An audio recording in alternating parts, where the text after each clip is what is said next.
দিনাজপুরের খানসামা উপজেলার ঘাটপাড় এলাকায় পানের আড়ত এখন ব্যস্ত সময় পার করছে। এখানকার আড়ত থেকে প্রতিদিনই পাইকারি হারে পান সংগ্রহ করে নিয়ে যাওয়া হচ্ছে আশপাশের বিভিন্ন এলাকা, এমনকি পার্শ্ববর্তী উপজেলার বাজারগুলোতেও। সকাল থেকেই আড়ত এলাকায় ভিড় করেন পাইকার ও খুচরা বিক্রেতারা। সাজানো ঝাঁঝালো পান, সবুজ রঙে টইটুম্বুর। ব্যবসায়ীরা রাজশাহী থেকে আমদানি করে বাজারে সরবরাহ করছেন এই পানগুলো।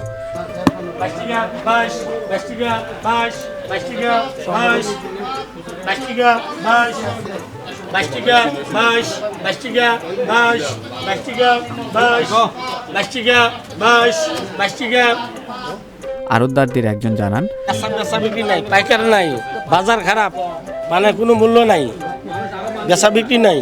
রাজশাহী থেকে প্রতিদিনই আসে, দাম কয়েকদিন থেকে প্রায় এক মাস থেকে দাম নেই, কোনো দাম নেই, প্রায় চলে না, অচল। ওই এলাকায়, এখানেই এলাকায় আশেপাশে যায়। হ্যাঁ, বিভিন্ন হাট বাজারে যায়। এবং আমরা ছোটো মতন তো বিভিন্ন হাট বাজার এলাকায় যায়। হ্যাঁ, ঝাড়বাড়ি, ফুলবাড়ি।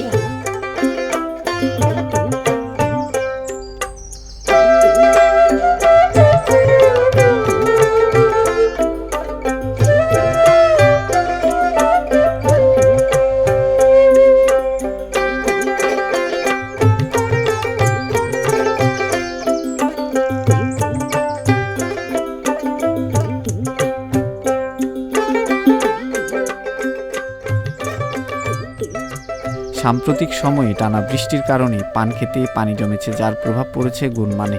ফলে বাজারে চাহিদা কিছুটা কম থাকায় দামও একটু কমতির দিকে। তবে সরবরাহ থেমে নেই, আগ্রহী ক্রেতার অভাব নেই বলেও জানান তিনি। খানসামার ঘাটপাড় এলাকায় এই পানের আড়ত এখন আশপাশের বাজারে একটি নির্ভরযোগ্য উৎসে পরিণত হয়েছে। প্রতিদিন এখান থেকেই শত শত কেজি পান ছড়িয়ে পড়ছে জেলার বিভিন্ন প্রান্তে। স্থানীয় ব্যবসায়ীরা আশা করছেন, আবহাওয়া স্বাভাবিক হলে আবারও চাহিদা ও দাম উভয়ই বাড়বে।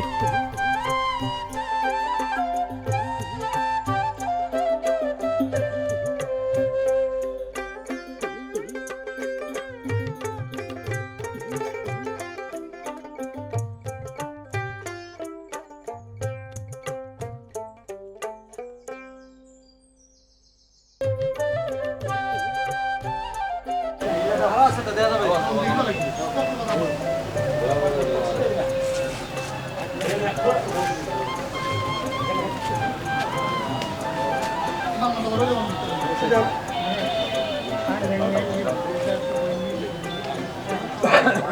down.